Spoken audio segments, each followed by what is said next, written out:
अस्सलाम वालेकुम दोस्तों, मेरा नाम फैज़ान तनवीर है। आज की इस वीडियो में मैं आप लोगों से एक बात करने वाला हूं कि क्यों हर बच्चा ही मेहनत करता है लेकिन नंबर सिर्फ चंद के ही आते हैं। बोर्ड में अच्छे नंबर लेने के लिए आप लोगों को ज़रूरी है पढ़ना, और आप में से बहुत ज़्यादा बच्चे तो पढ़ते भी होंगे, लेकिन जितनी वो मेहनत इनपुट करते हैं उतनी उनको आउटपुट रिसीव नहीं होती। आखिर इसकी वजह क्या है? इसकी वजह आज की वीडियो में मैं आप लोगों को देने वाला हूं, तो वीडियो को पूरा लाजमी से देखना, क्योंकि अगर आप लोग इस वीडियो को पूरा देख लेते हैं तो इन बातों पर अमल कर कर आप लोग कभी भी जितनी आप लोगों ने मेहनत की है उससे कम नंबर नहीं लोगे, हमेशा उससे ज़्यादा नंबर ही लोगे। तो प्लीज़ दोबारा से रिक्वेस्ट करता हूँ, इस वीडियो को पूरा लाजमी से देख लेना। आज तक सैकड़ों पेपर चेक करने के बाद मैं इस नतीजे पर पहुंचा हूं कि 70% बच्चे एक ऐसी कॉमन मिस्टेक्स करते हैं जो कि बाकी के 30% बच्चे नहीं करते, और वो उसमें नंबर ले जाते हैं जितनी वो मेहनत करते हैं। लेकिन 70% is a very huge amount कि इतने बच्चे कौन सी ऐसी कॉमन मिस्टेक्स करते हैं कि उनके सारे नंबर जितनी वो मेहनत करते हैं उतने नहीं आते, उससे हमेशा कम ही आते हैं। तो आगे आज की वीडियो में मैं आप लोगों को कुछ ऐसी मिस्टेक्स के बारे में बताऊंगा, कुछ ऐसी सिली मिस्टेक्स के बारे में बताऊंगा जो कि आप लोग अगर ना करें, अगर इन चीज़ों को छोड़ दें, तब आप लोग बोर्ड में जितनी आप लोगों ने मेहनत की है उससे ज़्यादा अच्छे नंबर ला सकते हैं। तो आज की वीडियो में मैं आप लोगों को इसी बारे में ही चंद चीज़ें बताऊंगा। मेरा काम है आप लोगों को गाइड करना और डायरेक्शन दिखाना, लेकिन अमल करना सिर्फ आप लोगों का काम है। अगर आप लोग वाकई चाहते हैं कि हमारे बोर्ड में अच्छे नंबर आए, जितनी हमने मेहनत की है उतने नंबर तो आए एटलीस्ट, तो ये वीडियो पूरी देख लेना।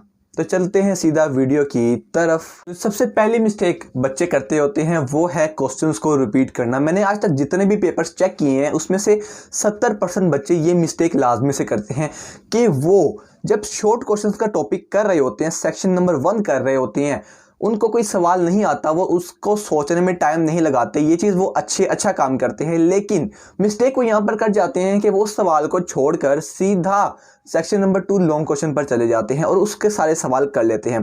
फिर जब उनको याद आता है वो वाला सवाल कि वो सवाल उन्होंने पीछे छोड़ दिया था, उसको वो लॉन्ग क्वेश्चन के बाद रिपीट कर देते हैं बिल्कुल पेपर के एंड पे। तो ये काम आप लोगों ने बिल्कुल भी नहीं करना जो ये वीडियो देख रहे हैं इस टाइम। आप लोगों ने हमेशा, अगर आपको कोई सवाल नहीं आता ना, तो उसकी छोटी सी जगह आप लोगों ने छोड़ देनी है 5 से 6 लाइन्स की, ताकि जब आपको वो सवाल का आंसर याद आए तो आप उसको वहां पर लिख सकें, ना कि आप लोगों ने उसको बिल्कुल पेपर के एंड पे करना है। आप लोगों को इसकी मैं रीज़न भी बताता हूं। इसकी रीज़न ये है कि जब एग्जामिनर आपका पेपर चेक कर रहा होगा तब उसने एक पार्ट के एक सवाल, एक क्वेश्चन नंबर 2 फॉर एग्जांपल, उसके 6 पार्ट हैं, आपने 5 करके एक छोड़ दिया है, तो उसने उसके नंबर लगा देने हैं, वहां पर मेंशन कर देना है। उसको नहीं गर्ज के आपने उसको एंड पे किया है, बेशक आप उसको नीचे लिख भी दें कि ये सवाल मैंने इस पेपर के एंड पे किया है या लॉन्ग क्वेश्चन के बाद किया है, तो उसको इस चीज़ से गर्ज नहीं है। और वो आपको दोबारा, उसके पास इतना टाइम नहीं है कि वो आपका वो पेपर चेक करके दोबारा वो क्वेश्चन चेक करके नंबर दोबारा से ऐड अप करे, तो उसके पास इतना टाइम नहीं है। तो इसका सीधा सा सवाल जो आंसर है वो है कट लग जाएगा आपके पेपर पे, उस सवाल के आप लोगों को नंबर नहीं मिलेंगे। नंबर 2 मिस्टेक जो कि हमेशा, ये मैं 70 नहीं, ये मैं 90% बच्चों के बारे में बता रहा हूँ, उनके माइंड में टीचर्स ने ये चीज़ एंटर करवाई होती है कि साइंस सब्जेक्ट्स में तो स्पेलिंग की मिस्टेक होती ही नहीं है, स्पेलिंग के नंबर कटते ही नहीं है, सिर्फ कंपलसरी सब्जेक्ट्स इंग्लिश उर्दू इनके नंबर करते हैं। ऐसा बिल्कुल भी नहीं है। हाँ, एक हद तक ये चीज़ ठीक है कि अगर आप लोग पूरे पेपर में चंद मिस्टेक्स, 3 से 4 स्पेलिंग्स की मिस्टेक कर देते हैं, लेकिन लॉजिक क्लियर है आप लोगों की, तब आपको वो नंबर मिल जाते हैं। जो एग्जामिनर या चेकर होता है वो उस चीज़, गलती को, मिस्टेक को इग्नोर कर देता है। लेकिन अब हम लोग इतने शरीफ तो है नहीं कि हम लोग सिर्फ 3 से 4 गलतियां करेंगे। हम लोग पेपर में गलतियां ही गलतियां करते रहते हैं, स्पेलिंग मिस्टेक की। ये चीज़ जहन में रखकर के इसके तो नंबर कटते ही नहीं है साइंस सब्जेक्ट्स में, ऐसा बिल्कुल गलत है। इस कॉन्सेप्ट को अभी से ही जहन से निकाल के फेंक दो, क्योंकि जब तक ये चीज़ आपके जहन में रहेगी, अब गलतियों पर गलतियाँ करते ही चले जाएंगे। आप लोग जब लॉन्ग क्वेश्चन या शॉर्ट क्वेश्चन याद करेंगे तो आप स्पेलिंग को याद नहीं करेंगे, ऐसा बिल्कुल भी नहीं है। आप लोगों को अगर 3 से 4 गलतियों से ज़्यादा, अगर आप हमेशा हर क्वेश्चन में ही गलती, स्पेलिंग मिस्टेक करते रहोगे, एग्जामिनर को अंडरलाइन करता रहेगा, एट द एंड उस बात पर मजबूर हो जाएगा कि वो आपके नंबर काट दे। और आप लोग जानते हैं कि अगर एक शॉर्ट में होता ही 2 नंबर का, अगर उसमें से 0.5 या 1 कट जाता है, इसी तरह लगातार काटता ही चला जाता है एग्जामिनर आपके नंबर, तो आपके नंबर आपकी एक्सपेक्टेशन से बहुत ज़्यादा कम आएंगे। यही वजह है कि बच्चे कहते हैं कि हमने तो पेपर बहुत अच्छा किया था, बस वो एग्जामिनर ख़राब था कि उसने हमारे नंबर काट लिए। नंबर 3 मिस्टेक जो कि बहुत ज़्यादा बच्चे करते हैं वो है कि वो शॉर्ट क्वेश्चन में प्रॉपर हेडिंग नहीं देते।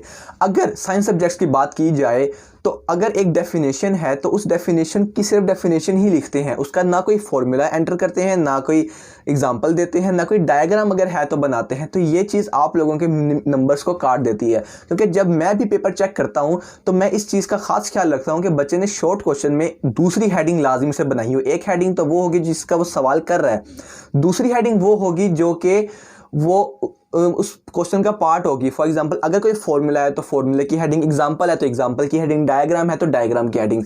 तो बच्चे ये चीज़ नहीं करते और बच्चों का आगे से एक्सक्यूज़ ये होता है कि सवाल में तो पूछी नहीं गई थी एग्जांपल। अगर भाईजान सवाल में नहीं भी पूछी गई थी, आपका काम बनता है अगर आपने 2 नंबर लेने हैं कि उसकी एग्जांपल की हेडिंग बनाओ और एग्जांपल प्रॉपर सी दो, यूनिट है, फॉर्मूला है, डायग्राम है, उसको मेंशन करो, उसको बनाओ। तो इस चीज़ से बहुत ज़्यादा बच्चों के नंबर कटते हैं। लेकिन अगर आप लोग इस चीज़ को ठीक कर लें तो आपके जो नंबर कटते हैं ना फिजूल, वो नहीं कटेंगे कि 2 सेकंड लगते हैं एक हेडिंग देकर डायग्राम बनाने के लिए या कोई फॉर्मूला या एग्जांपल देने के लिए। नंबर 4 पॉइंट वो वाली मिस्टेक है जो कि बहुत ज़्यादा 70 to 80% बच्चे करते हैं, और वो ये मिस्टेक है कि वो मेंटेन नहीं कर पाते शॉर्ट क्वेश्चंस की और लॉन्ग क्वेश्चंस की लेंथ को। कभी कभार तो वो 2 नंबर के शॉर्ट क्वेश्चन को पूरे 2 पेजेस पे ले जाते हैं और कभी कभार 8 या 4 नंबर के लॉन्ग को सिर्फ आधे पेज पर ले जाते हैं। तो आप लोगों ने ये चीज़ नहीं करनी। आप खुदारा इस बात में फ़र्क करें कि कौन सा लॉन्ग है कौन सा शॉर्ट है, कितने शॉर्ट को मैंने कितने टाइम में कवर करना है और कितने लॉन्ग को मैंने कितने टाइम में कवर करना है। अगर आप लोग एक शॉर्ट को लिखते हुए 10 मिनट ज़ाया कर देंगे, 2-2 पेज भर देंगे, आप इस चीज़ को जहन में रखें कि जितना मर्जी आप शॉर्ट क्वेश्चन को लंबा कर दें, नंबर आपको सिर्फ 2 ही मिलने हैं। तो क्यों उस चीज़ पर टाइम वेस्ट करना जिसके नंबर ही सिर्फ 2 हैं, और जो मेन सवाल है लॉन्ग क्वेश्चन जिसके 4 या 8 नंबर हैं उसको आप लोग थोड़ा सा करते हैं क्योंकि आपके पास टाइम ही कम बच जाता है। सारा टाइम तो आपने वेस्ट कर दिया उन शॉर्ट क्वेश्चंस को करते हुए। तो खुदारा टाइम मैनेजमेंट सीखें। अगर आप लोग मुझे कमेंट करके नीचे कहते हैं टाइम मैनेजमेंट का, तो इंशाल्लाह मैं एक बहुत अच्छी सी बहुत इंफॉर्मेटिव वीडियो टाइम मैनेजमेंट के ऊपर आप लोगों के लिए बनाऊंगा और आप लोग उसको देखकर अपने टाइम को भी मैनेज कर सकेंगे। तो अभी जाकर नीचे कमेंट सेक्शन में ज़रूर इस चीज़ का क्वेश्चन करें। तो आज की वीडियो में सिर्फ इतना ही। ये ऐसे 4 पॉइंट्स थे जो कि मैंने आप लोगों को बताए, और अगर आप लोग इन पॉइंट्स पर अमल करते हैं, इन पॉइंट्स को ठीक करते हैं, तब आप लोग अपनी की गई मेहनत का फल लाजमी से पाएंगे, क्योंकि आप लोग आपका जो पेपर होगा वो रिस्क फ्री हो जाएगा। मैं हमेशा अपनी वीडियोस में एक बात कहता होता हूँ कि अपने पेपर को हमेशा रिस्क फ्री बनाओ, कि आपके पेपर में किसी किस्म का कोई ऐसा पॉइंट ना बच जाए जो कि आपको आता हो लेकिन आपके वो नंबर कटवा दे। तो अगर आप लोगों के माइंड में भी कुछ ऐसी मिस्टेक्स हैं जो कि मैं इस वीडियो में कवर नहीं कर पाया लेकिन आप दुनिया को बताना चाहते हैं, या जिस पर आप अमल कर कर इस पर इम्प्रूवमेंट लेकर आ रहे हैं, कुछ ऐसी मिस्टेक्स मुझे लाजमी से कमेंट सेक्शन में बताएं जो कि ज़्यादा बच्चे करते हैं, ताकि मैं उसको वीडियो में कवर कर सकूँ और आपको इस चीज़ का फ़ायदा हो सके और बाकी बच्चों को भी इस चीज़ का फ़ायदा हो सके। तो लाजमी से मुझे कमेंट सेक्शन में इस बारे में बताइएगा। और अगर आपको ये 4 मिस्टेक्स अपने अंदर लगी हैं कि मेरे अंदर मौजूद हैं और अब से वो इम्प्रूव हो जाएंगी, तो मेरी मोटिवेशन के लिए इस वीडियो को लाजमी से लाइक कर दीजिएगा। लाइक करने से आपका कुछ नहीं जाएगा, सिर्फ हमारी मोटिवेशन में इजाफा होगा। और अगर आप लोग काफ़ी पहले से इस चैनल को फॉलो करते हैं तो उसके लिए आप लोगों का मैं बहुत ज़्यादा थैंक यू करना चाहता हूँ। लेकिन अगर आप लोग ये पहली वीडियो या दूसरी वीडियो देख रहे हैं या आपने बहुत कम वीडियोज़ मेरे चैनल की देखी हैं, तो आपको पता चल गया होगा कि मैं कितनी ज़्यादा इंफॉर्मेटिव चीज़ें बोर्ड से रिलेटेड बताता होता हूँ। तो अगर आप लोग मज़ीद फ्यूचर में आने वाली इस तरह की इंफॉर्मेटिव वीडियोस देखना चाहते हैं तो चैनल को लाजमी से सब्सक्राइब कर लीजिएगा और साथ आइकन को भी दबा दीजिएगा बेल के, ताकि अगर मैं कोई वीडियो अपलोड करूं तो आपको इसका जल्दी से रिप्लाई नोटिफिकेशन मिल जाए और आप इस वीडियो को भी देख सकें। अगर आप मुझसे पर्सनली कांटेक्ट करना चाहते हैं, अपनी क्वेरीज के बारे में बताना चाहते हैं, या कोई बोर्ड से रिलेटेड कोई सलाह लेना चाहते हैं, कोई टिप्स लेना चाहते हैं या पेपर प्रेजेंटेशन से रिलेटेड, तो आप लोग मुझे इंस्टाग्राम पर कांटेक्ट करें।